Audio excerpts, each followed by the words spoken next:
Assalamualaikum warahmatullahi wabarakatuh. Perkenalkan, saya Raditya Pranaja Benabil Kirono dengan NIM 245405009 SW 24859. Kali ini saya akan mempresentasikan tentang mini project 2 pada mata kuliah keselamatan ketenaga listrikan. Pada presentasi kali ini saya akan membahas tiga hal pada tiga peristiwa.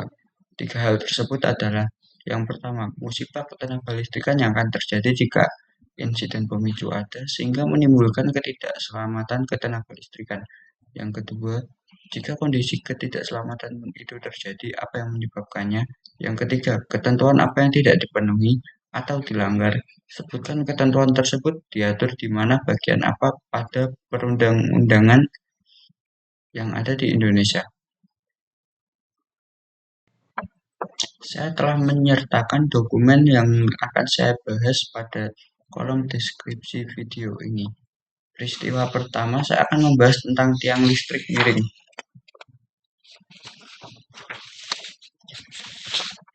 Pada tiang listrik miring, musibah ketenaga listrikan yang dapat terjadi adalah sebuah tiang listrik itu yang awalnya miring akan lama-kelamaan akan jatuh.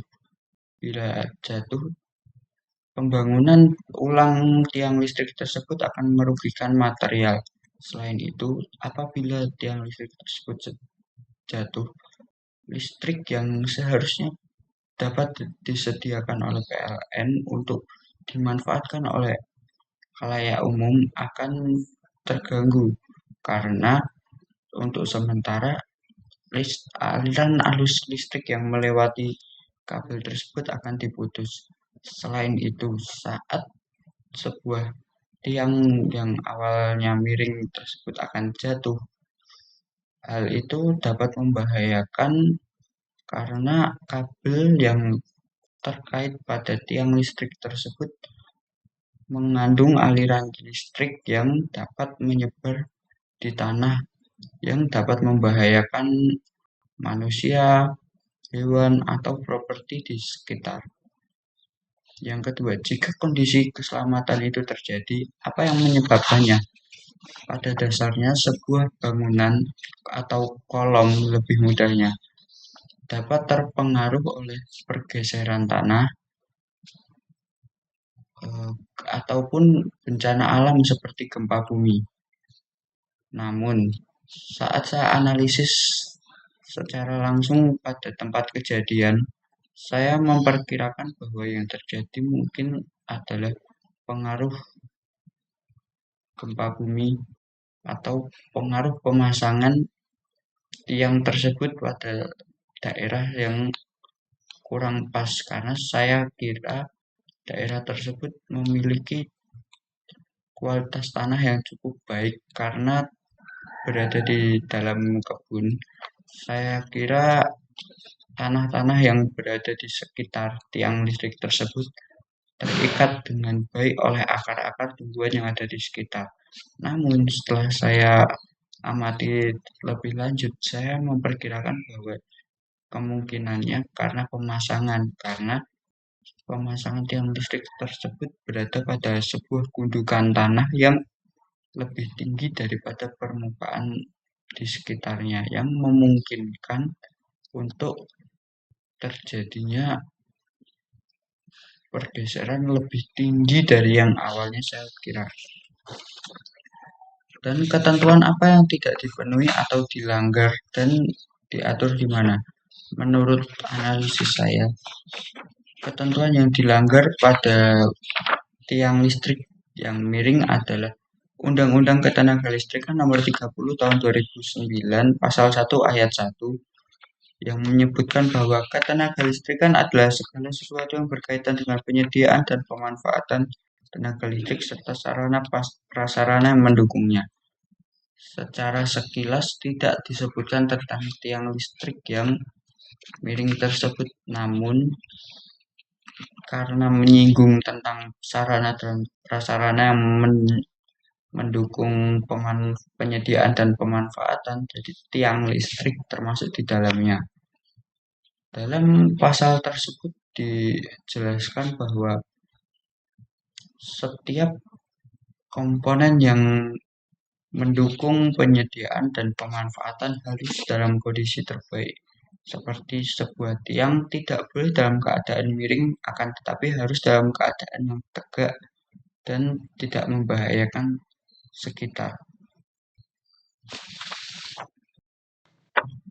Oke, peristiwa yang kedua adalah meledaknya stop kontak. Pada pembahasan kali ini, saya tidak akan menyinggung tentang musibah ketenaga listrikan yang akan terjadi karena ini memang sudah langsung peristiwa yang terjadi. Namun, saya akan menyinggung tentang kondisi ketidakselamatan yang menyebabkannya serta ketentuan yang dilanggar. Meledaknya stop kontak dapat disebabkan oleh hubung singkat kedua kabel netral dan kabel fasa yang akan menyebabkan terjadinya korsleting yang akan membuat stop kontak meledak, ataupun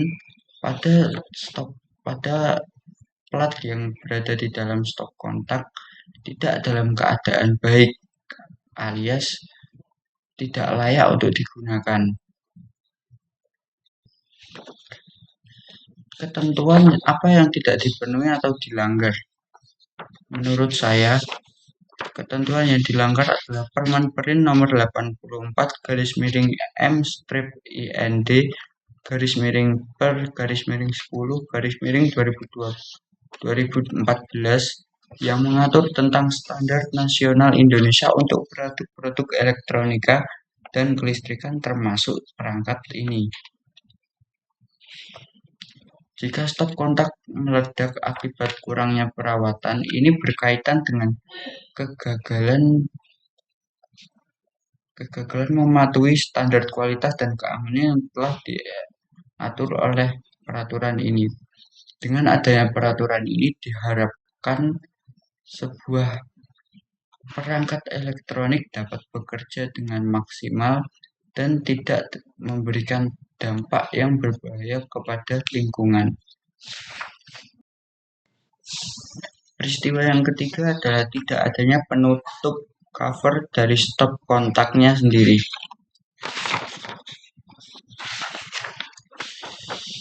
Musibah ketenaga listrikan yang dapat terjadi karena peristiwa ini adalah korsleting, kebakaran, dan resiko sentuh tak langsung yang dapat membahayakan mungkin manusia, properti, alat elektronik, bahkan hewan. Kondisi keselamatan itu terjadi karena kemungkinan besar karena sebelumnya stop kontak tersebut memang sudah memiliki tutup, akan tetapi mungkin terjadi sebuah insiden yang atau kata lain ada yang menyenggol sehingga penutup dari stop kontak tersebut lepas, yang mungkin saja penutup itu rusak sehingga tidak bisa dipasang kembali ke stop kontak. Ketentuan apa yang tidak dipenuhi atau dilanggar? Menurut saya, ketentuan yang dilanggar adalah peraturan UIL 2011 pada pasal 553.1.201.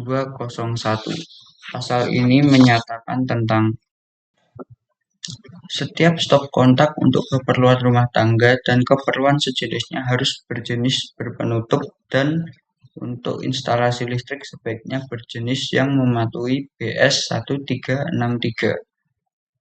Ketidakpatuhan terhadap peraturan ini seperti penggunaan stop kontak tanpa penutup. Hal ini sangat berbahaya tentunya karena tegangan yang ada pada kelistrikan rumahan memiliki angka yang cukup tinggi, sekitar 220 volt, yang itu apabila sebuah objek menyentuh stop kontak tersebut, hal itu akan sangat berbahaya, dapat menyebabkan kebakaran, atau pada manusia dapat menyebabkan kondisi yang berbahaya pada tubuh, bisa mungkin ke serangan jantung dan lain-lainnya. Cukup sekian presentasi saya tentang mini project 2 pada musibah ketenaga listrikan, kondisi ketidakselamatan, dan ketentuan yang dilanggar. Cukup sekian, terima kasih.